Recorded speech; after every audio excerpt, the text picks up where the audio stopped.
Hello folks and welcome to another pre-fire video. The format has been firing all cylinders and it's been a ton of fun. The Discord is all over the place with people talking and discussing new deck ideas. Very excited about a bunch of things to try out in the new format. And today we're going to be playing in the first ever PreFIRE League on MTGO. So join me as we battle through 6 rounds in this brand new format. Check it out. And of course, to kick things off, we're going to be playing one of my favorites, if not my actual favorite deck of all time, which is Summer Bloom, Amulet of Vigor, Amulet Bloom for the friends, the cool guys. This deck is built around Primeval Titan, and it can actually threaten to put one into play as early as turn number 2, thanks to Amulet of Vigor and Summer Bloom and the interaction that it has with bounce lands. So you get to play your bounce land, float 2 mana, then you bounce the bounce land to its own trigger, and then you replay it 3 times, making 6 mana, which is conveniently enough to cast your Primeval Titan. Then your Primeval Titan can get Boros Garrison and a Slayer Stronghold,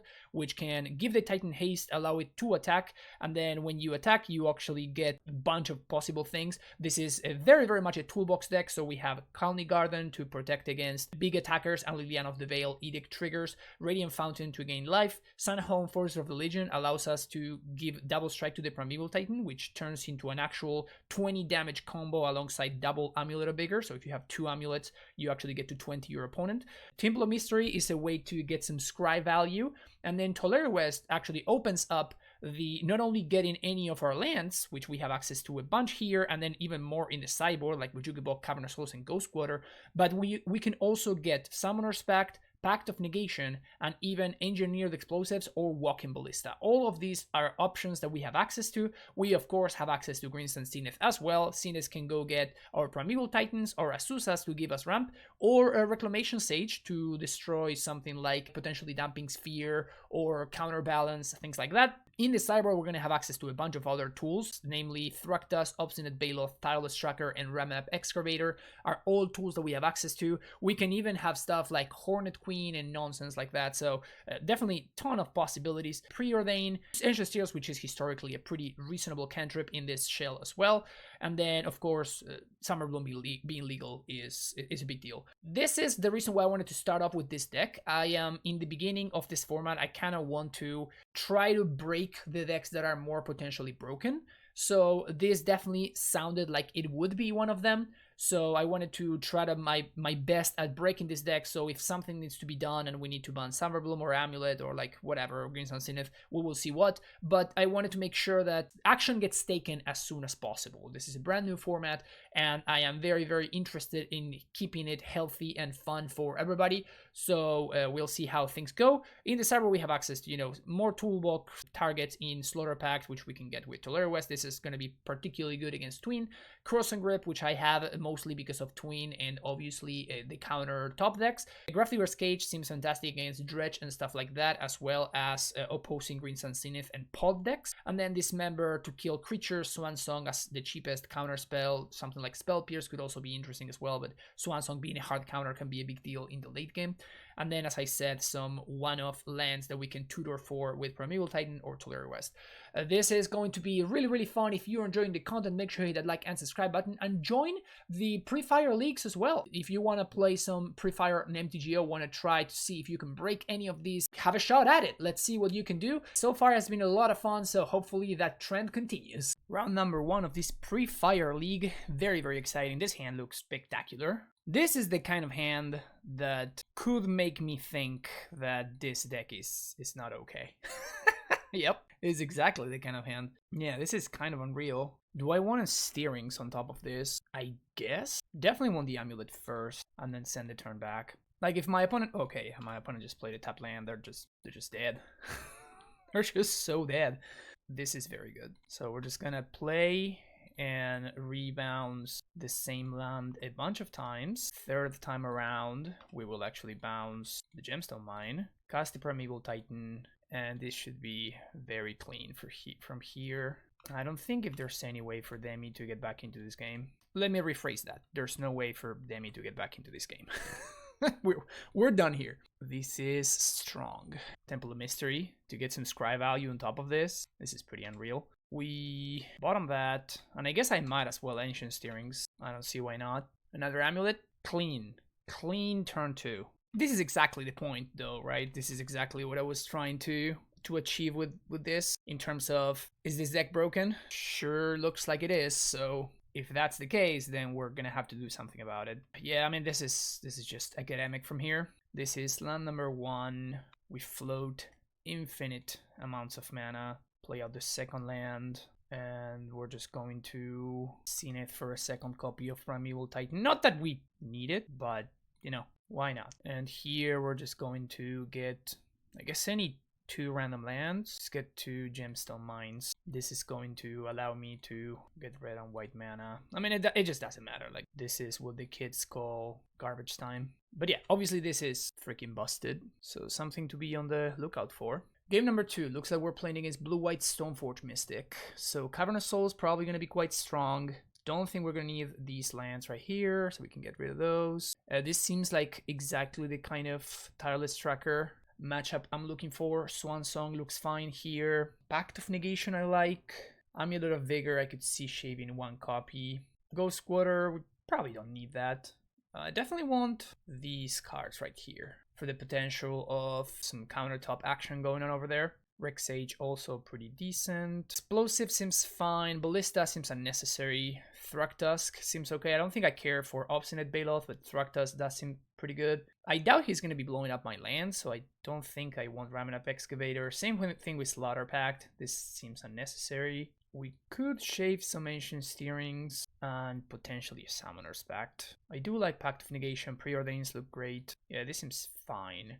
I do wonder if Summoner's Pact is better or worse than Green Sun Zenith. I assume that when I'm bringing in Tireless Trackers, Green Sun Zenith are going to be the better card. Usually in this kind of fair matchup, my strategy has always been, back in the day, to just don't worry too much about trying to be a combo deck and just try to be a little bit of a mid-range deck, like a mid-range ramp deck. Because that way your opponent is going to be stuck with a bunch of like Ancient Grudges and garbage like that don't really do anything. So this hand is interesting. I do like this Swan Song, and the Vesuva means I'm going to have the blue mana, but I don't have any action at all. So I think we're just going to ship this. Also, the Summer Bloom is quite redundant. This hand looks great though, so let's keep this. We're going to bottom the Summoner's Pact. And our only goal here is to just hit some land drops, which Temple of Mystery plus Growth Chamber should help me achieve. Turn 1 Preordain. Temple of Mystery is the poor man's Preordain. Ooh, Tireless Tracker. Do I want this? It's kind of awkward. Like, I already have a Thragtusk. I think I'm going to bottom this, actually. Like, it's a great card in this kind of matchup. But really what I'm looking for is something along the lines of a Cavern of Souls. And also here, I'm going to be... Ooh, that's a sick card. I'm kind of looking for... Yeah, definitely bottom both of these. I'm looking for Cavern of Souls style cards that can allow me to get a little bit back into the game here. Here, the Stampede Sphere also sets me quite far behind. I can Zenith for a Reclamation Sage, or I can just Cross and Grip it. Both are reasonable. That's top. Just have a bunch of ETB tapped lands. And the ETB tapped land, oh, that's actually a fine one. The ETB tapped land there is kind of awkward because it does something quite annoying when I'm trying to cast 3-drops. I'm honestly not even sure what I'd rather resolve. Stoneforge. So there's my opponent's clock. They got Batterskull. So with 2 mana, I can Summerbloom plus ETB tap land, or I can just cast Azusa instead. Summerbloom runs into Spell Pierce, which Azusa doesn't. So I think I'm gonna go for Azusa here. Alternatively, I could just play my land and just blow up the Damping Sphere. Remand would be quite annoying.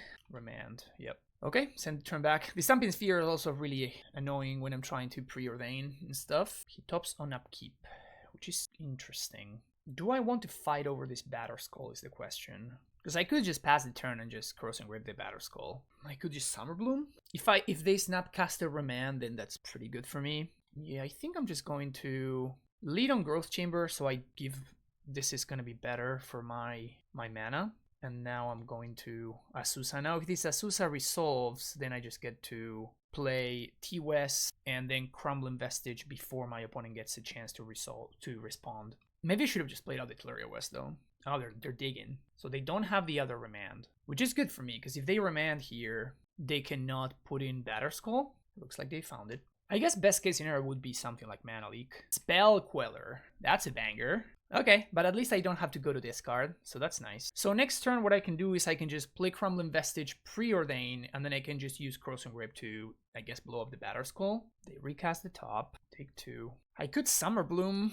I could also Green Sun Zenith for 3, which could allow me to either get an Azusa or blow up the Damping Sphere with Reclamation Sage. This seems fine to me. Preordain, and I'm gonna have to Cross and Grip on my opponent's upkeep because of the Damping Sphere. That's a Rec Sage. Yeah, I think I'm interested in the Reclamation Sage. So let's just send the turn back, and this can potentially unlock my mana here. And now by blowing up the Batterskull with Cross and Grip, I am really slowing down my opponent's clock.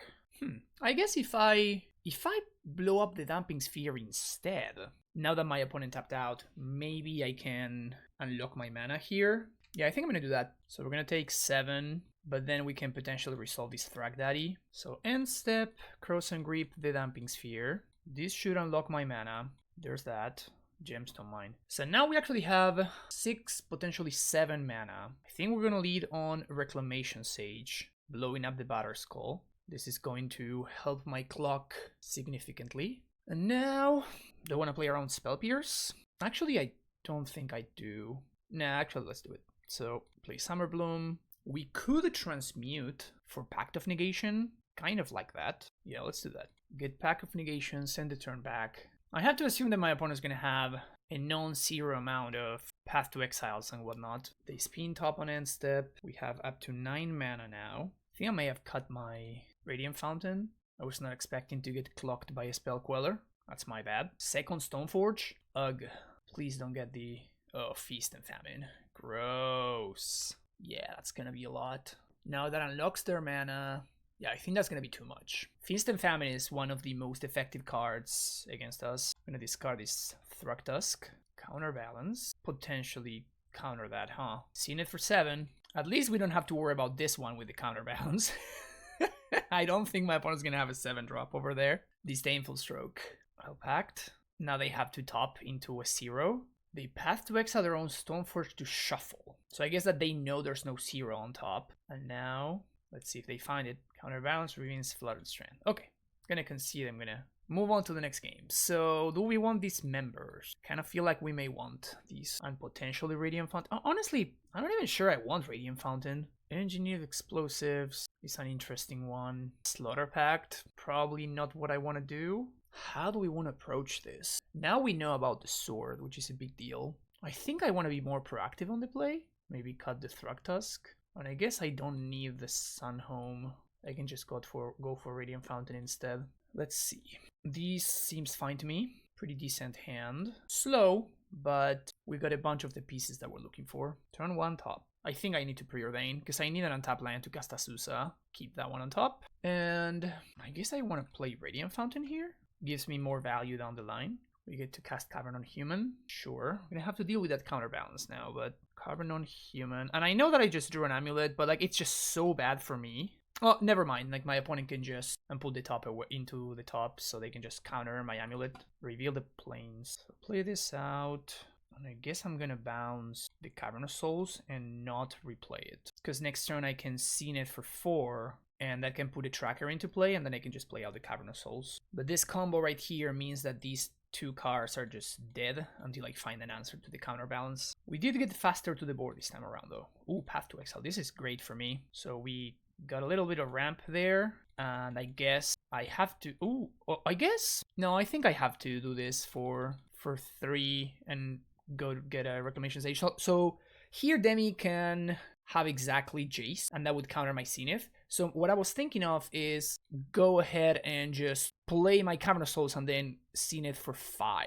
So what that would do is probably he doesn't have that many 5s in his deck, and I can resolve Rec Sage to blow up the counterbalance. But this way I can get Tracker instead and get some value. And it's not super likely that he will have a Jace on top. Yeah, he declines to search. And now I can go get a Tracker, play Cavern on Giant, and get a little bit of value here. And now this is something that he does have to path. I do think that it was a mistake for him to path the Azusa, because not only it gave me a land, I was not really getting any value from the Azusa anyway, and also it made it sure for me that I could just resolve my whatever, right? Do I play around Spell Pierce here is the question. I could play out an Amulet as bait. I can throw away an Amulet and then get Reclamation Sage and blow up the Detention Sphere. He didn't have a Jace last turn, so I guess it's not extremely likely for him to have it this turn either, so that makes me think that I'd rather do this and play around Spell Pierce. He does not reveal. I could just get a second tracker. Yeah, I guess I'd rather get a second tracker. Here we're gonna copy, and we're gonna bounce Radiant Fountain again. Maybe we should have bounced Cavern of Souls. He spin stop. That's a big thing though. Like, if he didn't have anything better to do, then why didn't he spin with this on the stack? Now he gets a shuffle, Sword of Feast and Famine. Now it's time to start getting some value here thanks to the tracker. That's a big draw. Start by playing out a land. Let's crack another clue. Preordain. Crack another clue. Summerbloom, which doesn't do anything. Swing for 6. So my goal here, my game plan is going to be to try to overwork his Sensei's top. Force him into a spot where he just does not have enough mana to work with. Damping Sphere doesn't matter whatsoever. I do think that on his end step, I'm going to dismember this Stoneforge Mystic, which is going to be effectively a Time Walk, because he's not going to be able to put the sword into play unless he somehow saw this coming and he set a 3-up on top of the deck. Batterskull. That is fine. Let's see if he reveals. Reveals Spell Pierce. So I know there's a 1 on top, so I guess I might as well dismember this now. And what I'm trying to do here is I'm going to trying to top deck something. Okay, that's actually surprisingly good. My 1s don't do anything. Do I have any use for multiple green mana? I don't think so. Let's play this out. Cycle Clue. Hopefully we find another bounce land. Perfect. So now what we can do... Oh, is this just lethal? I think this may just be lethal. Oh no, this isn't lethal because I can bring my opponent out of 1. I know there's a 1 on top, so I'm not scared of that. But this is gonna blank future fetch lands. Gives me some extra life. Let's crack a clue. Pact of Negation is a blank. I can bounce Vesuva and just copy Tolaria West. Oh no, I have exactly enough mana, never mind. I can just bounce and replay this and crack the last clue. Tireless Tracker for the win! That looked very strong on both sides, if I'm being honest. Like, Counterbalance top was really hard to slug through. Honestly, you got very lucky that he just didn't have enough lands. I feel like if he had been hitting some more land drops, this game would have been a lot closer. But my game plan of, okay, just try to work around the counterbalance and try to just pick my spots precisely so they are the most awkward possible for him. It ended up working out very nicely, so that was cool. Welcome to the second round. This hand looked kind of interesting. So we're going to be looking for ETB and tap lands as well as bounce lands specifically. So we are going to have 3 scries and some extra draws with this Preordain. Playing against Nick. Okay, so cool. He's trying to break Elves, which is okay. So we found both things that we were looking for. Awesome. All right, so we're gonna be able to do some cool stuff here. So now we're gonna be able to play Crumbling Vestige. Then, man, this is sick. Like, Preordain is so much better than Serum Visions. We're gonna be able to kind of go off a little bit here. We're gonna be able to play Summerbloom first. And then that's going to lead us into playing the Preordain, which will hopefully find us another land.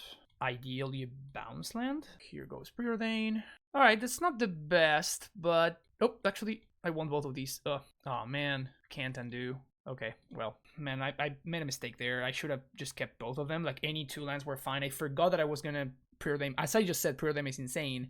So I would have been able to just get both of the lands, which would have given me the 6 mana that I need from Primeval Titan for the next turn. So that was a pretty bad mistake. I hope that I don't get run over because of that mistake. But now we're looking for, I guess, any land whatsoever. He's playing out a lot of Elves. If he draws a Glimpse, he's going to be really sad. He's going to Zenith now. Okay, it's not bad. I imagine he gets Archdruid? Yeah. So I guess I'm just going to play... If I don't find a land to result Primeval Titan, I'm just going to play Rex Sage. Yikes. Yeah, I messed this up.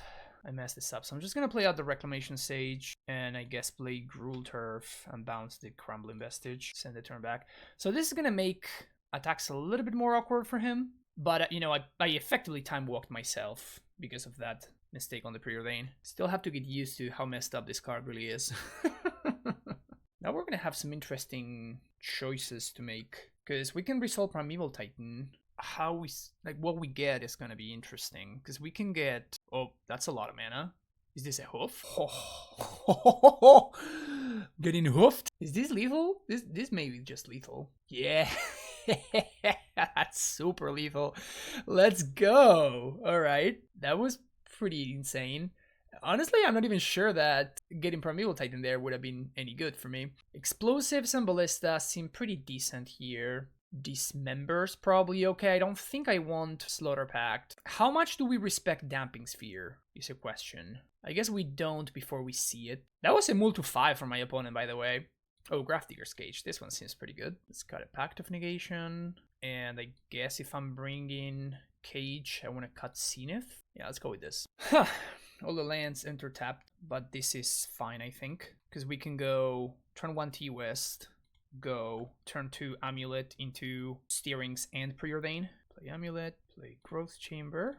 And I think that the proper sequencing here is going to be to Steerings first, see what we get, and then Preordain afterwards. Second Amulet? Yeah, let's get that. Well, that's interesting now. Do I want to play out a second Amulet of Vigor? I think I'm supposed to Preordain first. Because I'm looking now for Primeval Titan or Asusa style effects. Yeah, I think I want the Zenith, and I don't want the Engineered Explosives. Yeah, so this coming turn we're going to be cooking. Because I can go get Asusa for 4 mana, then I'm going to have 8 mana, I'm going to be 1 mana short from getting Primeval Titan. Kind of annoying. Turn 2 Archdruid.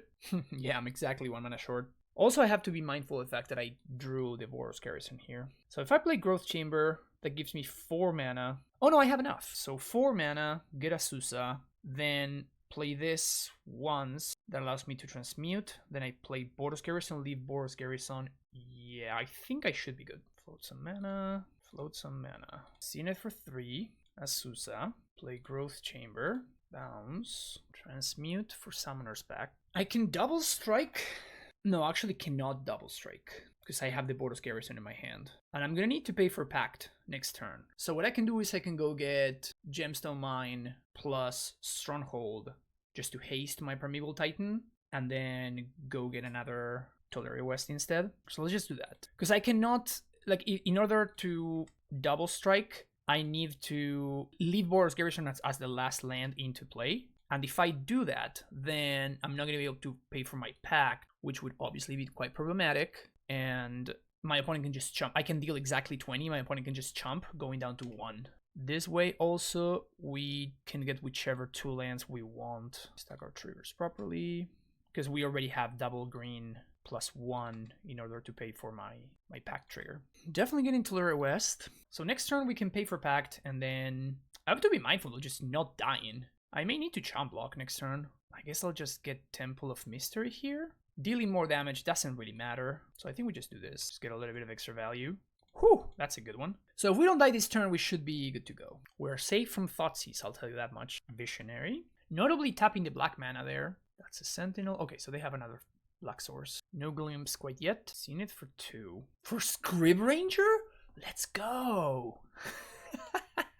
Oh, that's sick. So that gives them more mana. How sad is it that this is a Fairy Ranger, man? Just make it an elf. Just give the people what they want. They did nothing. That's interesting. So let's pay for our pack so we don't die. And I think I'm just gonna make a big ballista here. So we're just gonna make a bunch of mana and drop this guy. X equals 7. Ping there.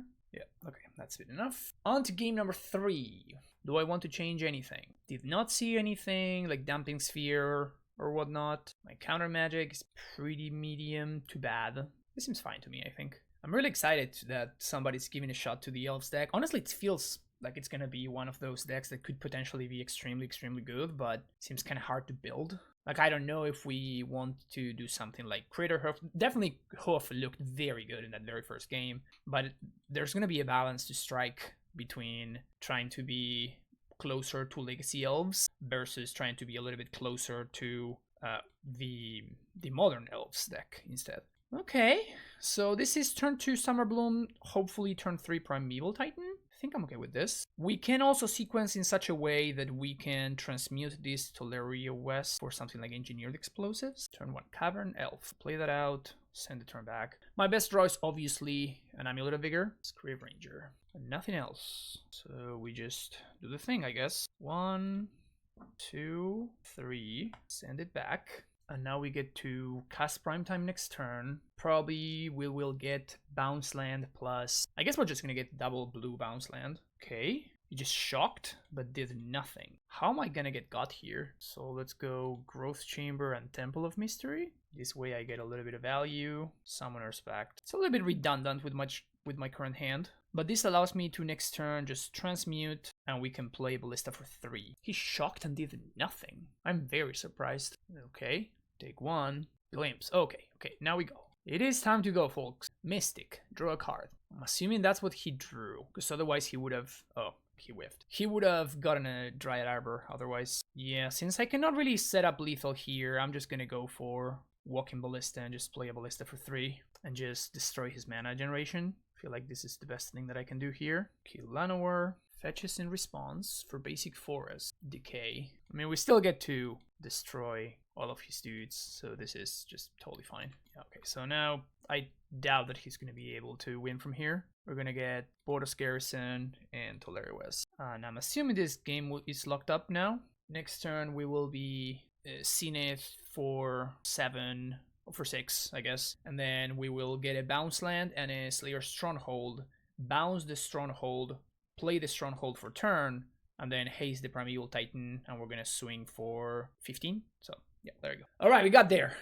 Moto 5 win on that very first game. Very impressive. But yeah, this is what I was saying. Like, when you have Glimpse, I guess his hand was just like stuck between like some Abrupt Decay and like redundant Glimpse. So building this deck is going to be a really big challenge. And I'm really hopeful that whenever everybody, as a community, we manage to build it well, that it's going to be very strong. On to round number 3. This is the classic hand that you can YOLO on the draw, but probably not super great on the play. One too many time walks.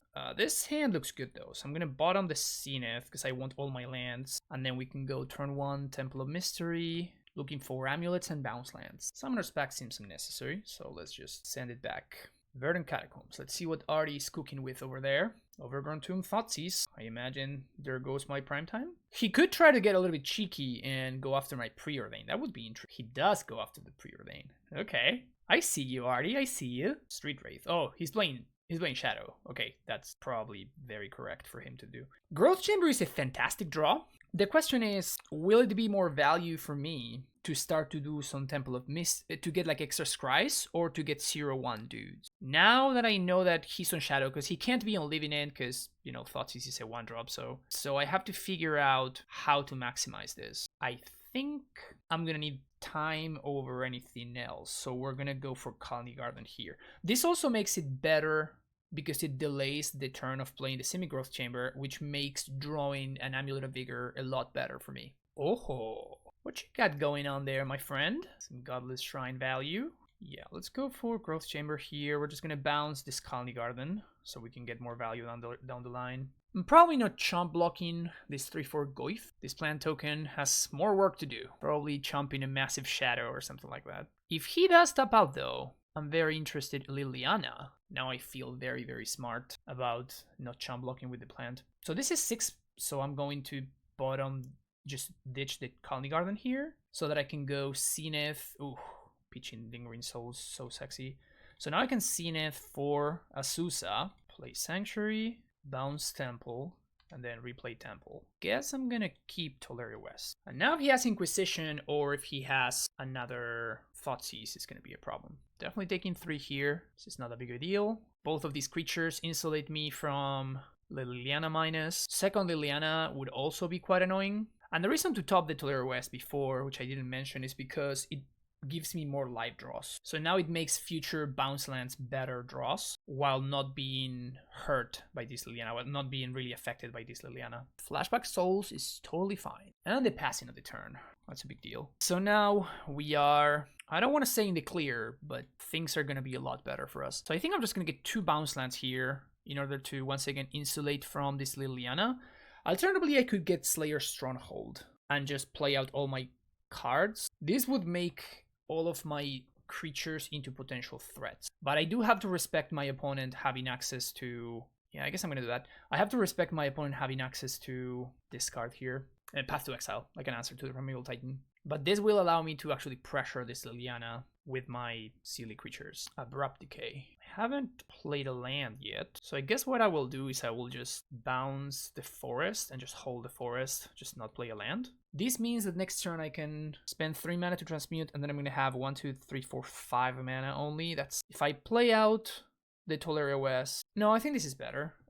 This gives me less mana, but what it does is it allows me to transmute 4 engineered explosives. So if I really need to destroy this Liliana because it gets out of hand, Sensei stop. So now they minus Liliana, Primeval Titan dies, and I can go get another Primeval Titan. We're going to be taking 6 this turn. We drew the top for the Thoughtseize, and we just played around Thoughtseize like champions. We're going to take 6 this turn. So we're going to transmute here, Summoner's Pact, play land, cast Pact, get Primeval Titan, cast Prime Time, get once again Bounce Land plus Tolaria West, send the turn back. So now he's going to minus Liliana. Liliana goes down to 1. I take 6 once again. Paid for my pact. 1, 2, 3, 4, 5, 6, 7 mana. Don't have enough, but if I draw an Amulet, then I can actually kill them. Kind of brutal that we were forced to discard the Colony Garden earlier in the game here. Pay for pack. That's a blank. I think I'm dead here. I guess technically no. Yeah, I'm technically not dead, because what I can do is I can go get Walking Ballista. Then Ballista for 2, play my land. And this is not gonna, the scry value is not gonna matter, so I'd rather bounce an untap land. And what we're gonna do here, assuming he's not gonna draw anything, and the plan is to chump block the Goyf and then ping both of the spirit tokens. And if somehow that works, we should be in the clear. That did not work. On to game number 2. So just some shadow gaming over there. We want Thruktas, Obstinate Baloth, Tireless Trackers. Don't think we want Excavator. Definitely want Bojuki Bog. Cutting Cavernous Souls. Pact of Negation out. Walking Ballista is kind of medium. Want to cut an Amulet. Maybe 2 Amulets. If I knew that my opponent had access to something like Stoneforge Mystic, sideboarding would be so much easier. But without that information, I know that I'm going to have some amount of dead cards or like subpar cards. But I probably need to keep Reclamation Sage because of the potential of my opponent having access to something like Damping Sphere. Dismember is also kind of interesting, but I think I'd rather have all my other cards. Walking Ballista is quite medium. Historically, the Shadow decks have been always quite problematic for the Amulet gamers out there. We have dreaded the Shadow matchup to the point where at one point Chameleon Colossus was a very widely adopted sideboard card, which is hilarious to think about nowadays. This hand seems good, so I think I'm just gonna go for T-West. And if we do somehow manage to not get Thoughtseize on turn 1, then we're gonna be in pretty good shape because we're gonna get like a pretty substantial boost in mana, and once we have that, then it's gonna be much easier for us. But even if we don't, we still have some stuff going on. The only thing we're gonna be very wary of is the potential of Fulminator Mage. Inquisition is gonna go after the Summer Bloom. Thoughtseize Bug 1 time. Can we get a Thoughtseize Bug here? Yay! You just gotta believe in the Thoughtseize Bug. Now some nice and proper sequencing here. More preordaining. Do I want to do that? I kind of want the Growth Chamber. Yeah, I guess I want both of these. So let's bounce here. But by having access to another bounce land, I am giving value to these onboard Tolaria West. Another Thoughtseize. It's gonna take one of the preordains. This turn I'm not gonna be able to preordain and transmute in the same turn, so I'm gonna have to choose. I think I'm gonna preordain because I may find something like Tracker. Both of these I don't want. That's an interesting one. And I think I'm gonna hold it in hand in case my opponent has Liliana. Or another Thoughtseize, of course. Hey, got him. I've not seen red yet, which gives me a lot of freedom in a way, because it means that I don't just die out of nowhere to a silly Temur Battle Rage. Good draw. Very good draw. I could Pact for Tracker. Oh, this is so tricky. What do I want to play around? I could Ballista for 2. My opponent did not play a land.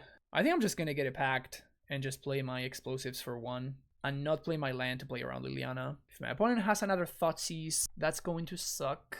But if they don't, I'm gonna be in okay shape. I do think that I take 9 here. It's scary to go to 6, but I'm gonna crack this on end step. And this Engineered Explosives remaining in play means that my opponent cannot play another Shadow second main phase. Super brutal.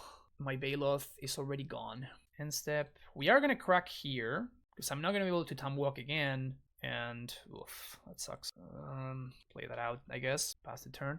And now I'm in a spot where I do have a reasonable amount of good draws from here. Not too many, because if my opponent plays a second shadow, then that immediately limits what I can do. But no second shadow is a big deal. Really, really good. So I cannot haste, because I don't have an amulet, but this should be pretty close to game here. Get prime time. And let's get Teleria West and another bounce land. This time we're going to get Boros Garrison. Bounce the Teleria West. I guess I don't want to play around Liliana anymore. Although I guess my opponent could technically path plus Liliana, so let's just send it here. They can go get a white source here. No. Another interesting thing would have been to get Colony Garden and Maelstrom Pulse.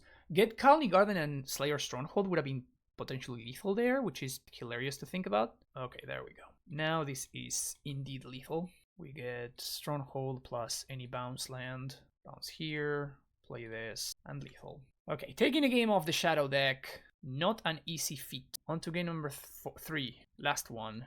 I did not see anything that would want me to use Rex Sage, so now that I'm going to be on the draw, I think I'm going to bring in the Amulet back in. Could risk bringing in Dismembers. It's just Dismember is so bad against Tarmogoyf and Lingering Souls. It's going to have its spots, of course, but seems a little bit risky. This hand seems pretty reasonable, actually. Opponent on a multi-sig. What to take here is going to be really interesting. They bubble themselves. I guess they may not want to cast a spell here. Oh, they had the combo. They look at what's on top with Mishra's Bubble, then they cycle Street Wraith to draw it. Yep, our sweet hand is gone now. Our sweet and awesome hand is gone. So let's play out, send the turn back.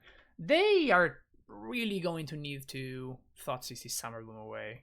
There we go. Summerbloom is gone. Lots of card selection over there between bubbles and stuff. Fetch and Shock. Another prime time. So let's lead on Preordain. Pretty nice, but I think I only want one of these. So I guess I'm gonna go for Radiant Fountain. Send the turn back. This allows me to get some more value. Dream Flare. That's a card. Play this one. Send the turn back. That's a card I have not seen in a minute. Absolute banger. I can cast an Obstinate Baloth this coming turn, but I think I'd rather have it as Liliana protection. It's going to depend on whether my opponent deploys another threat here, because if they do, that's going to put a healthy amount of pressure on me, so yeah. So I think I'm just going to cast this Baloth now, so that I can then go and cast Thragtusk next turn. At this point, I'm like a little bit in survival mode. My opponent can go land Liliana, that would be brutal. But if I do get a trade here, that's definitely a big win for me. That's pretty good for me, I think. Now this turn I play Thragtusk.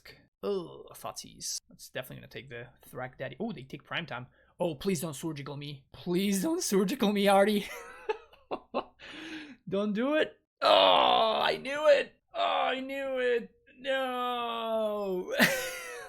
Oh, this game got a lot tougher now. Oh, my man. Oh, my man. Just don't play a shadow now. Oof. Okay, at least we dodged the shadow. Here's the Thragtusk. And now we can use this stuff to potentially get something like a Bojuka Bog? Huh, that's a very interesting draw. So I swing, my opponent probably trades. I could also transmute for Bojuka Bog. Yeah, I think I'm gonna do that. Because I don't have enough mana to engineer explosives. So if I do this, I can now swing. He takes it. I really don't want to show him the Simic Growth Chamber, because this represents the potential to transmute. The problem is if I don't do it, then I don't have enough mana to transmute. So I think I have to and now plus and send the turn back. So now I can transmute for engineered explosives and just explosives x equals 2, which allows my Thragtusk to swing for lethal. And if they have Liliana, they kind of have to minus anyway. They beat everything. I have to assume he has Path to Exile or something. So we get our forest, get a 3/3. They didn't have Shadow last turn, so I'm just going to go get Engineered Explosives. I can Ballista, but only for x equals 2. I could have also gotten Tracker and hope to YOLO, but I'm holding the land though, because if I do draw a Tireless Tracker, then I can get there, start drawing some cards. I think I'm gonna take it. I take 10, down to 3. They do get a Green Flare trigger, but this means that they cannot play a 2-drop on their their post-combat main phase. And they didn't have a Shadow last turn, and they binned all 3 cards. So the card that they top-decked is unknown to them. Let's see if the little beast has what it takes. Can I win this game without access to Primeval Titan? Just playing fair with Thragtusks and Obstinate Baloths? Every match so far has been so much fun. They kept the cards on top. Oh man, Traverse for Shadow? That sucks. Okay, so I can draw Walking Ballista, another Tolaria West, 5/6 mana. Another Tolaria West is also lethal because I can go get Ballista. I do think that I crack Explosives now. Let's see what we find. Azusa. Not great, but that is a charm blocker. Azusa jumps in front of the Shadow. My opponent did have another 2-drop. Okay, this is when we rub our hands together to see what's up. These are both not good enough. I mean, I can Colony Garden to like replay this turn, but I think I'd rather just try to find something better. Yes. Okay, what does this do? This is a tracker? This is a tireless tracker because both Baloth and Thragtusk are gone. And I don't have any Primeval Titans in my deck. So this is just a tireless tracker. Feeling very smart about holding on to these lands here. Crack this. I'm playing into this card, but I may draw something like another Preordain or something that I may want to cast right now. So now we trade with the Green Flare, and we chump block with the Beast token. Go to 2. And we're once again in a spot where we don't really have that many live draws, but we do have a couple of them that are lethal on the spot. 1 Tolaria West and 1 Walking Ballista. That one's not it. Man, what a game. What a great match. What a great match. Super fun stuff. Good game, Saudi. This Shadow deck is a lot of fun. Really liked the approach that Audi took here with just going green, black, white for like Traverse the Elven Wall and stuff. Great stuff. On to round number, who knows. This hand looks good. So this is kind of awkward in that I still need some extra either lands or maybe another Amulet, or obviously a Summer Bloom would be the best draw. But it's good enough. Like I could potentially, if I find any one more land that can allow me to, on the 3rd turn, instead of using Pack to go get Azusa, which can only give me 4 mana, what I can do instead is to... I think I'm just going to lead on Amulet of Vigor here. What I can do instead is to Zenith for Azusa on turn 3, leading to a Titan on turn 4. But obviously I cannot go for Azusa on turn 2, because then I would die to my own Pact, which is undesirable. Let's see what we're up against. Good old Dredge. So they got just a Loam, and they only found a Bloodghast. Another Zenith is not great, but let's go for the Preordain. And yep, this looks acceptable to me. So we're gonna bottom the Gemstone Mine, and we're gonna top the other bounce land. This is actually something that I considered for a situation like this when building this deck. Ultimately, I decided against it. But what I was thinking is, it would be interesting to have access to a singleton Sakura Tribe Scout, which can allow me in a situation like this to go Zenith for X equals 1. And that would actually allow me to cast the Primeval Titan on turn 3. So that's something that I need to consider for if I go back and I revisit deck building here. But unfortunately, that's the best that I can do here. So just going to send the turn back again. Now this coming turn, we're going to be able to Zenith for an Azusa. And then on turn 4, we should be able to win, I assume. Or close enough to that. There comes the Bloodghast, which brings a 3/3 alongside it. And I imagine we're going to see a naturally cast Life from the Loam. 3 lands back in hand. Price Amalgam comes back. That's interesting. So I think that the only thing that really matters here is to land the Primeval Titan. So we're just gonna go find Azusa, and then I could go for Reclamation Sage to blow up the Shriekhorn, which is kind of cute. But I really want to play Gemstone Mine this turn. So I'm gonna allow my opponent to do their thing, and I'm just gonna instead play Walking Ballista for 1. And the reason for doing this is if my opponent does have Conflagrate and they kill my Azusa, I should still be able next turn Pact for another Azusa, because I'm starting the turn with 3 mana, and then I can play the Gruul Turf 3 times so that I can cast Primeval Titan. So we have a guaranteed Titan on the following turn. Opponent dredges Loam, and then they get Shriekhorn. Here I think I'm just going to be cashing in the Ballista. I feel like protecting my life total is the most important thing going on here. Opponent goes for Thug. Oh yeah, there's the Conflagrate. We can chump the Amalgam and shoot the Narcomoeba, but my opponent's going to be able to get a pretty large Conflagrate going on next turn. Oh, okay, they Dark Blast me now. So I'm just going to shoot an Narcomoeba. Maybe I should have shot the Bloodghast, actually, just to save some more life. But I think I just have lethal here, because the Amalgams come back tapped, and I can just go... Yeah, I just have I just have lethal. No, that I can 16 them. Is that so? So I guess that means that my best course of action is going to be to cast Primeval Titan, attack, and then I guess I engineered explosives for X equals. My opponent's going to be able to conflagrate next turn after casting Life from the Loam. So they're going to be able to conflagrate for, I guess that's going to be 8 cards. That's going to kill both of my creatures. And then I'm going to be taking, yeah, I guess that's still the best thing I can do. It's probably best for me to kill both Price Amalgams. I could also cast a Reclamation Sage to kill this Shriekhorn, which is an interesting one. Definitely the kind of spot where I wish I had access to Thruktusk. Yeah, I guess I'm gonna have to bounce this land, so that means it's better for me to use the Preordain now. I should have done this before playing the land. That's an interesting one. I kind of want both of these. Bottom here, top here. And now we're gonna cast Primeval Titan. Then get Boros Garrison and Slayer Stronghold. I think these can potentially allow me to lethal. We haste Primeval Titan. We still have 1 land drop left. I cast Summerbloom. Yeah, I think this is actually lethal. So we're gonna bounce here, place Gruul Turf, cast Summerbloom. Then we get to play 1 land, bounce Slayer Stronghold, play Slayer Stronghold, play Boros Garrison, bounce this. Now activate again, swing for 10, and then we get Vesuva. I guess we can get Sunhome plus Celestia Sanctuary number 2. Yeah, so that Summerbloom actually allowed me for a lethal line. I needed, for sure, the Summerbloom, because I needed a way to play 1 extra land. The Azusa by herself was not enough for me to bounce and replay the Slayer Stronghold, which allowed me to actually deal 20 instead of just 18. That was cool though. So Grafdigger's Cage comes in, Bojuka Bog obviously comes in. And this is a matchup that was historically very, very good for us. And this is the reason why. This card just single-handedly turns this matchup around. As you just saw, it's not super hard for us to ignore what our opponent is doing. And they cannot ignore what we are doing.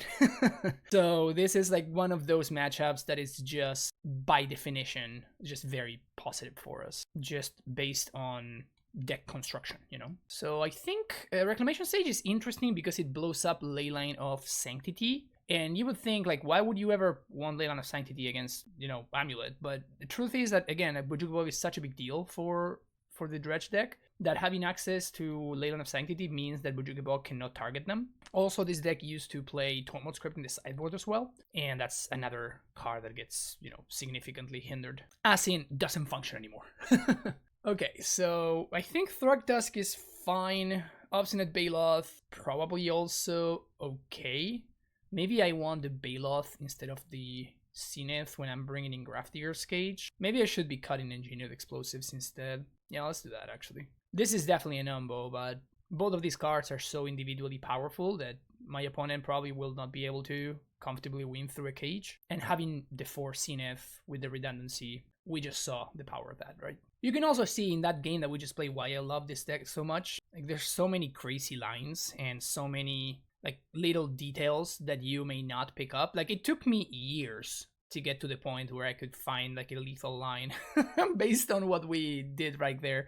Like that's not something that I could do like the first couple of matches that I played with the deck, you know? But after years of playing and familiarizing myself with the patterns and like the lines start to make sense. And there's some pretty messed up lines. What do we got here? Pretty spectacular actually. Unfortunately, I have to throw this Amulet into the potential Ancient Grudge because my goal is to next turn go bounce land, Azusa, and then Gemstone Mine Preordain into something. But if my opponent has the Grudge here, that's going to be really annoying. Reunion. Triple Imp. It's not bad. It's not bad at all. But they didn't find any amalgams. Brutal. Okay, so let's go. Oh, actually, having drawn Carmel Vestige there would have changed my line, actually. So we're still going to play Azusa. Now I can X equals 2 mana, which is not enough, so I'm just going to go for Gemstone Mine. Preordain. And I guess I want that Tolaria West. And I can just play it out. So now, next turn, can go Crumbling Vestige, Green Sun Zenith for a Primeval Titan. And I can go get a Pact thanks to Tolaria West. Okay, my opponent has now found a little bit more action. Another Narcomoeba, Crypt and Chill. Also, boo, Chris. What is this nonsense of using the newer Narcomoeba art instead of the OG one? Disappointing, Chris. You know better. Loam gets back just 3 lands. Notably, they're gonna be able to next turn flashback looting, and also importantly, they're gonna be able to go to discard to hand size, which means they're gonna probably get the imp into the graveyard. But if they cannot answer the Azusa or the Amulet, then it's not really gonna matter, because I'm just gonna Zenith for a Titan this coming turn. Take 1 from the Narcomoeba.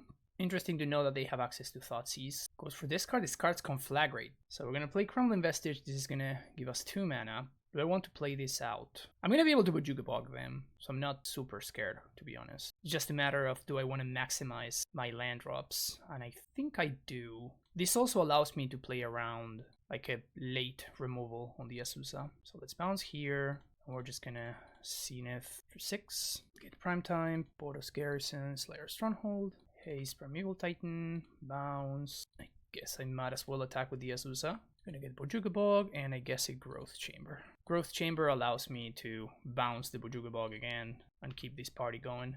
But yeah, as you can see, we're pretty structurally advantaged here. I could transmute there, but mana is definitely not a bottleneck. If I transmute there, I expose myself to Thoughtseize for no reason. Hardcast Stingwing Imp. You gotta do what you gotta do, I guess. Okay, so that's game. Now we will transmute, leaving this green mana floating here. Summoner's Pact for another Primetime. But yeah, the story of this game is that Chris just didn't have any interaction for what I have going on. And when that's the case, it's pretty rough for him. Gonna get a couple of bounce lands here. This sets up my double strike. Bounce here, bounce, replay, Boros Garrison, haste the new Primeval Titan, and swing for infinite damage. But yeah, if my opponent had had like something like an Ancient Grudge or like Nature's Claim, even a removal for the Azusa would have been enough to stop me. But, you know, obviously they didn't have any of that. It wasn't close. Pretty much what it comes down to. Another Zenith, sure. I love that even like we kill the Stingwing Imp and we still have 1 land drop left from the Azusa, so we just get to play Bojuka Bog and exile it, so no value. Also, the Imp doesn't trade with the Primeval Titan because I just give it double strike, and the Imp doesn't deal the damage. It's just a complete blowout, which is fun. But yeah, this matchup's very, very good for us. Always has been. I imagine always will be. On to round number 5. This hand looks fantastic. So this is a turn 2 Primeval Titan. But my opponent has, yeah, some good disruption. Here, if I were my opponent, I think I would take the Amulet. They take the Summer Bloom instead. Interesting. The thing is, like, with this specific combination of cards, the Amulet is actually more relevant. But my opponent may have access to Call Against Command, so that's why they're not super concerned about this quite yet. So I think I'm just gonna play out this Gruul Turf and say go. I don't think I can really afford to pact for an Azusa or something. I think I will pact for Azusa next turn, however. Teemo Battle Rage. Okay, so this is probably Grixis Death Shadow. Oh, or maybe Grixis Control? No, with Teemo Battle Rage, it has to be Shadow. I could have played the Ballista for 1, but then that exposes it to like Call Against Command. Inquisition, sure. They take this Zenith. So they're gonna get an Angler here, which is a big boy. So let's play a land. We could Summoner's Pact for Azusa, but I think it's better to just pass the turn here. Next turn, play my land, play a Ballista for 2 maybe. Then following turn, we just cast Primeval Titan. And then in the subsequent turn, we can use the Summoner's Pact to actually get another Primeval Titan. Maybe we have the time for this, maybe we won't. Yeah, I think I'm doing that. So we're just gonna be playing a Ballista for 2, just as a champ blocker, really? Because I have no interest in dealing damage to my opponent with a Death Shadow in play. Oh, Fatal Push. I'm gonna ping the Gurmag Angler and the Death Shadow for value. Look at that. So we're gonna be taking 8 this coming turn, but then hopefully we're gonna get to resolve Primeval Titan. And okay, so we're dead to Snapcaster Mage on Teemo Battle Rage, or obviously to another Teemo Battle Rage. But if my opponent doesn't have it, we can go ahead and resolve our Primeval Titan here, and we can go get Colony Garden plus the Suva, copying the Radiant Fountain. If my opponent has another removal spell, we die. Oh, I should have attacked. I'm stupid. I totally forgot my opponent's at 7. I was counting my opponent being at 10, and with them being at 10, I'm just dead. But because they actually fetch Shocked, they're at 7, which means that my Primeval Titan can attack for 8. So that was just a mistake on my part. I should have just gone for lethal. Another Shadow. No attacks. Okay, so 1, 2, 3, 4, 5, 6, 7. We're gonna go for a Green Sun Zenith. They have Stubborn Denial as their last card. So we're going to attack with Primeval Titan. And what we will get, I have to try to get myself out of this hole now.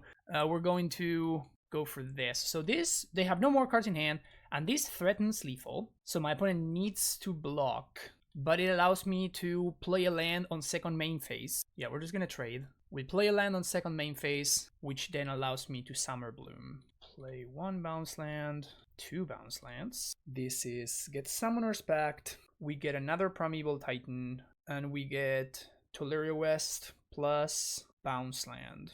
That is 3 mana. Transmute for Engineered Explosives, that should be enough. So cast Primetime, get Tolaria West and Semi-Growth Chamber, bounce Tolaria West, transmute, get Engineered Explosives for X equals 1, play a bounce land, and bounce this. And now I kind of dug myself out of that hole. It all came down here to my opponent taking the Summer Bloom instead of the Amulet of Vigor. If my opponent had taken the Amulet of Vigor, I think they would have won this game. So here, I don't need to do anything, so I'm just not going to. I can always just leave that, and this allows me to give me... It just gives me 1 more turn where I have access to the Amulet in play. Summer Bloom do anything here? I guess it allows me to double strike, but I can do that anyway, because we can just do this. Bounce Boros Garrison, and now we just swing, get Sun Home, another Tolaria West. But yeah, because I didn't blow up the Amulet on the previous turn, it allows me to do this now. And now I have enough mana to double strike the Primeval Titan and also crack the Engineered Explosives if I need to kill this Death Shadow. Okay, we got there. On to game number 2. Pact of Negation is pretty bad here. Cavern of Souls is nice because it allows us to play through the Disdainful Stroke, which my opponent may have. I don't want Walking Ballista. Thragtusk lines up very nicely against my opponent's Gurmag Angler. And I do want Trackers in this matchup as well. Reclamation Sage sucks. Slaughter Pact also sucks. I have to cut 3 cards. 2 lands. One of them is going to be a basic forest. I guess I can just cut both forests. And I guess I'm going to cut a Summoner's Pact. There's an argument for cutting an Amulet, but I think that this matchup, it's rough. It's my opponent can put a lot of pressure on me, and like I probably not give me time to do the things that I want to do. This is an interesting hand. I think I'm going to keep it. Quite again, an example of a hand that my opponent should take the Amulet of Vigor in. I think that they got a little bit too carried away. They said, oh, Summer Bloom banned card, and they immediately took it. But they didn't actually slow down to think about the repercussions that an Amulet would have versus the repercussions that a Summer Bloom would have. I think I'm just going to pass the turn. The reason to do this is my opponent spent it, they shock there, and they're representing Stubborn Denial. Next turn, I probably need to play into the Stubborn Denial, because otherwise I'm just going to be a little bit too far behind. But I basically time walk them for a turn. Yeah, there we go. And now we can just cast Azusa next turn, which is nice. Also, if I didn't play the Amulet there, I would have needed to go to discard anyway, which is not where you want to be. This is kind of a key point right there, which is my opponent not having pressure. I feel like it's really a big deal for my opponent to have pressure right there. Here we get to get full value from Azusa. They don't shock it in response. Not that it really matters. In fact, I may have needed to hold on to that extra land in there for tracker purposes, but I may be able to, you know, find a land off the top, and if that's the case, I'd rather resolve Primeval Titan. Okay, now they kill the Azusa and then pass the turn. Let's start off with Preordain. That's very interesting. I kind of want these cards because I have enough mana now, so all I want really is just beef, like cards that I can cast that do things. We're gonna play our tracker and then make a clue, send a turn back. And now if my opponent has Colonel's Command, they want to make me this card, I get a free Baloth. I have a Summoner's Pact on top. What kind of hand did my opponent keep? Disdainful Stroke hand? Maybe their threat was Death Shadow, and because they're at 13, they cannot really cast it. I think I'm just gonna crack a clue. So at this point, I'm just trying to make life as awkward as I can for my opponent. This is great. Yeah, another one of these is great. I think I want to play Obstinate Baloth here. Reason being, if my opponent has Disdainful Stroke, maybe they need to counter this. And I'm not going to attack until I have enough threats in play. Because if I attack, my opponent goes to 9, and then they can actually play 4/4 Shadow, which is kind of problematic for me to deal with right here. They found the Lightning Bolt. We already got a ton of value from that tracker though, so I'm not too sad to see it go. We can Zenith for 6, or we can, I think I'm just going to Transmute for Cavern of Souls. Just pass the turn back. Again, no attacks. I don't want to enable my opponent's Shadow. Tracker already drew me a bunch of cards. Now my opponent knows that they cannot yeah, now they know that they cannot hang on to try to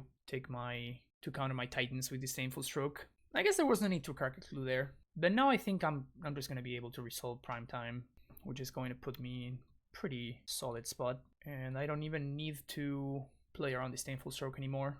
So I don't need to play the Cavern of Souls. We're going to get Colony Garden, and actually I don't really need a blocker, so I'm just going to go with Boros Garrison and the... Oh, I already have Slayer Stronghold in play. Okay, so I'm going to, I guess, get the Colony Garden because it's free value. And I guess I'm just going to play some dudes here and send the turn back. So now we're going to be able to Zenith for 4 to get a tracker and keep that going for a little bit longer. We're just playing it super slow. Just past the turn. So this, now they can use their Stubborn Denial, they can use all their good stuff, Disdainful Strokes as well. Spell Pierce. Yep, a tracker, play Cavern on Giant, get a clue, Summer Bloom, I guess might as well, get more clues. And now we are way past the point of no return. Okay, got there. Yeah, this was like one of those matchups where my opponent kept like a heavy interactive hand and I was just able to do my thing. And the Shadow deck is very good at like putting a lot of pressure early and then having all the disruption, as we saw earlier when we played against Artie.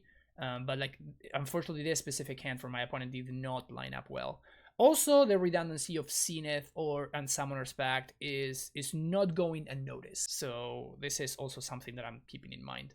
But to be honest, it was not... I don't think that Summer Bloom was really what broke that game, I should say. See you for the next round. Last match against the legend Pole Master. I think this hand is good enough to keep. I'm gonna lead on Temple of Mystery though. Definitely bottoming a redundant bounce land, and now we say go. We can get some pretty decent value here. Playing against a blue deck. I think I'm gonna lead on Ancient Stirrings in case I find... Exactly. In case I find Amulet of Vigor, I get to play it immediately. Perfect. Blue-black. Mesmeric Orb. Oh, I'm super dead. This is literally Amulet's worst matchup. I can blow up this. I think I will need to. I can also mill one more card and get to preordain this turn. No, I think I'm gonna go for just casting the Rex Sage here. It's so funny that just Pablo always plays. I've never had a good matchup against Pablo, ever. He's always playing decks that are very well positioned against whatever it is that I'm doing. So now we do have some pretty good live draws though. We have Azusa would be a very good draw. That's one of the Azusas. Summer Bloom would also be quite a good draw. Oh, Surgical my Azusa. That's fine. So this is actually interesting because if I find a second Amulet, I cannot kill my opponent because the Sunhome has been milled, but I can... Would I rather preordain, which can find me either an Amulet? I think I'm supposed to preordain first, because if I do that, then I can find either Summer Bloom or another Amulet. Otherwise, if I Ancient Stirrings, I need to find exactly another Amulet. So I think I'm going to preordain first. Pact of Negation, I think I'm interested in keeping, actually. Let's Ancient Stirrings here. None of these are good enough. I think I'm just going to fail to find here. Just keep one more card in the deck. Because I don't think any of these do anything for me. So I'm just going to fail to find. And I'm going to play Celestia Sanctuary and bounce the Gemstone Mine to reset it. Might as well attack with the Reclamation Sage. Field of Ruin is devastating. So now Field is going to get rid of my Celestia Sanctuary. Super brutal. And this forces me to fetch. So if my opponent has an Archive Trap, then they can just cast it. So I'm going to play a land. And the reason to not... do it there is because my opponent's holding the Field of Ruin, so I'm going to be doing the same thing here. We'll see what they feel. They should still feel the Celestia Sanctuary, and I am going to go get the basic forest. They're gonna mill me for 3, Walking Ballista, another Titan is gone. We still have all of our combo lands in the deck, which is, I guess, a good thing for me. Another Field of Ruin is pretty devastating. Summer Blooms are gone. Untap. Zenith. Zenith has no targets. Okay, I'm just gonna concede here. Devastating stuff. Okay, so we want Swan Song.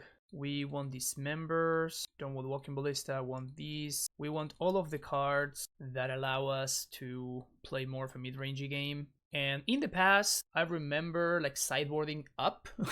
So sideboarding, for example, up to 70 cards because our lands to spells ratio is still somewhat functional. So I think I want to try with that, maybe one more land. So we have like 31 lands and then 40 spells. Keep this. Pretty nice hand, all things considered. Play T-West, pass. This is actually quite interesting.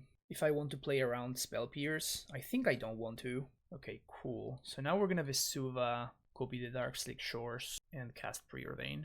Bottom both of these, and draw Ghost Squatter. I guess this could be relevant. Seems very unlikely that it's relevant, but null me for 3. My best draw would be Azusa here. That one's not terrible. Play a bounce land. I think I'm gonna bounce the Dark Slick Shores, also known as Vesuva, and play out the Raminep Excavator. This is not a particularly relevant creature, but I think my opponent is representing Fatal Push over there, which means that I cannot really go for Azusa. I could have packed it for Azusa, and then that would have given me, I guess, enough mana to do the thing.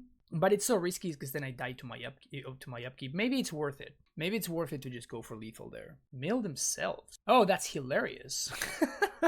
Wow, set adrift. And now they mill it? That's kind of cool. That's very cool. All right, that's neat. So we do get to play our land here. And I guess we can cast Azusa. And we still have enough mana. Yeah, YOLO. Primeval Titan. So now my opponent gets to cast some Archive Traps, and they can make me Thistle, potentially. They get to draw 3. Nice little Ancestral. And it looks... Oh, but the Boros Garrison is gone. So I guess I'm gonna go for Gemstone Slayer Stronghold. My Blue Pact is gone, but the Slayer Stronghold is in the deck still. We have one more land drop. Okay, so we're just going to... So this is white mana. Then this is red mana. I haste. Oh no, I tapped wrong. No, but we're still fine because I go, yeah, Vesuva copy here. We're gonna go red-white. And this, funnily enough, this is only because this is Vesuva, so it enters tapped, thanks to the amulets. So that allows me to get 2 mana from the single, from the single land. That's pretty sick. And then we get Sunhome and the other Gemstone Mine, both of which enter tapped. That's sick. Red, white, red, double strike my boy. And that's an attack for 20. That was cool. Got very lucky there that my opponent didn't mill any of my relevant cards. Definitely got pretty lucky. Now we're gonna be on the draw, and I don't think I want to change anything. This seems fine to me. The 71 card special. So good at drawing Amulet of Vigors. I guess I keep this. It's pretty funny because like Temple of Mystery is not really a good card in this matchup. Sure. I'm still gonna play into Spell Pierce here because once the Amulet resolves, it's there to stay. And I don't want to get milled and then my opponent surgicals my amulets, which would be a disaster. Field of Ruin is pretty good. Mesmeric Orb is also kind of rough. So let's play Botanical Sanctum and say go. Please Thoughtseize me. Inquisition doesn't take my Bailoff. Okay, that's game. Meaning that's big game is what I meant. Not that I won, but that at least helps me quite a bit. We're going to, I guess, bounce the Radiant Fountain and Zenith for X equals 3, and I'm gonna destroy the Mesmeric Orb. Mesmeric Orb is quite brutal. Okay, so now my double strike land and my Vesuva are both gone, so I do have to watch out for that. Opponent's gonna Field of Ruin here. I'm gonna get my land. Now they can play their Archive Traps. Prime Time is gone. Tireless Tracker is gone. Mission Briefing. Ugh, that's brutal. That's a flashback for free on the Archive Trap. So that's 2 trackers gone. Yeah. I mean, my opponent's kind of short on cards now. They're down to 1 card and we have 31. So maybe, just maybe, we have an Obstinate Bailoff. Raminep Excavator would be a fine draw, but we're scraping here. We're definitely scraping. I guess I can't cast the Bailoff this turn, which I think I'm going to, just so I can put a bigger, just more pressure on my opponent. And I guess I'm bouncing this. It puts me behind the land draw, but if I do find one of my Azuzas or a Summer Bloom, like this gives me the potential of having so much more mana. Yeah, now that draw 3 is probably gonna be enough. This is 6 points of damage. If I find Slayer Stronghold, Field of Ruin, it's pretty rough too. Ensnaring Bridge. Big yikes. 2 cards in hand for my opponent. I guess I'll Zenith for Raminep. I can go get Raminep. If I do that, then that's a good thing to go get. If I go get Raminep, that means that I can potentially start to Ghost Squatter my opponent out of the game. And now that I know about the Field of Ruin, I think I'm just going to play out the Boros Garrison. So can't attack there. We're going to play out the Amulet though, and float some mana, and Zenith for Remnant Excavator. Mesmeric Orb, it's pretty good. And another Field of Ruin. So if I don't find Ghost Quarter, I could Vesuva the Field of Ruin, which is super interesting. Yeah, I think that's the plan. I have to make sure that I don't let this untap twice though. And now I guess I sacrifice to destroy a field. Get my land, and we untap. Next turn I think I can pact for Azusa. My opponent, I guess I cannot actually get anything through. I cannot get anything from my opponent's field, so maybe I cannot actually get Azusa. That's a card. My Titans are gone, and so are my Tulare West. Gonna make the same play again. Didn't work last time, so I don't see why it's gonna work this time around, but gotta do what you gotta do, I guess. At least I don't untap any lands now. Gotta look at the bright side. What an interesting match. Wow, he had the Damnation. That would have been a lot. 5 mana? Oh, this Ghost Quarter's not gonna be fast enough anymore. Now my Azusa is gone as well. Yeah, I think we're cooked now. They have to have enough basics, right? I only have 3 lands left. Yeah, they have enough. Well played, Pablo. Well played. So 4-2. That was cool. That was fun. All right, folks. There you have it. A 4-2 record is not great, but also not bad at all. I do think that Summerbloom as a card was obviously completely busted, but what really impressed me was Preordain. Preordain, I thought that added an amount of consistency to the deck that was the scary part. It wasn't the explosiveness, it was the consistency that scared me more, if I'm being honest. Still, however, all things considered, I think that Summerbloom or something, maybe Amulet of Vigor, I don't know which one, but one of this may need to go, because even though there are a non-zero amount of ways to interact, be it Spell Pierce, Spell Snare, I do think that putting that amount of pressure into your opponent as early as turn 2 maybe a little bit too much. Granted, I knew this. Everybody knew this when we were going into the format, so I knew, and Summerbloom is one of the very first cards that I considered in the watch list. I was very, very clear when I said that I think that this has the potential to be busted. This is very likely to be busted. We will see what happens. But I wanted to see everything in action. And after seeing it, even though the deck in terms of power level didn't seem particularly that much better than everything else that my opponents were doing, especially the shadow decks looked very good. I really, really like the shadow decks. That being said, I think that doing this much stuff this early and with this consistency thanks to Preordain, I feel like this may be fine if Preordain wasn't in the format. But the fact that it is, I felt like I was assembling all of these pieces a little bit too consistently. Greens and Zenith also proved to be quite strong, if I'm being honest. Like I really, really liked having access to Greens and Zenith. I think that aspect was more reasonable because it only really worked on the premise that my mana was already developed. So I think that my mana developing too quickly was part of the issue. I do think that it would be, if Summerbloom were to be banned, which then Sakura Tribe Scout allows for a ton more interaction, because we can interact with it basically with literally every removal spell in the format, even Gutshot if you wanted to. That would be much more reasonable in terms of allowing for interaction. But on the other hand, maybe the way to go about it is to just ban Amulet instead.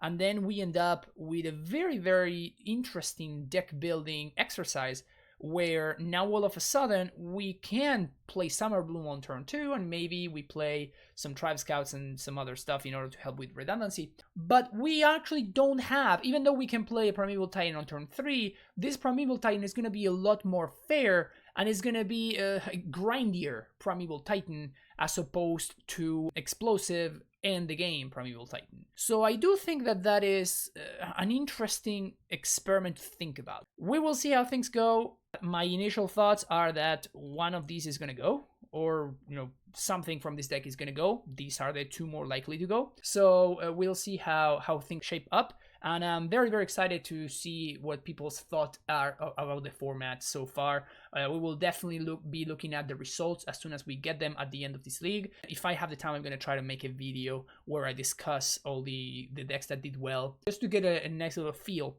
of where the format is at in its very first week of existence. That's gonna be it from me today, folks. Thank you so much for watching. Don't forget to hit that like and subscribe button on the way out, and I'll see you in the next video. Take care, and bye-bye.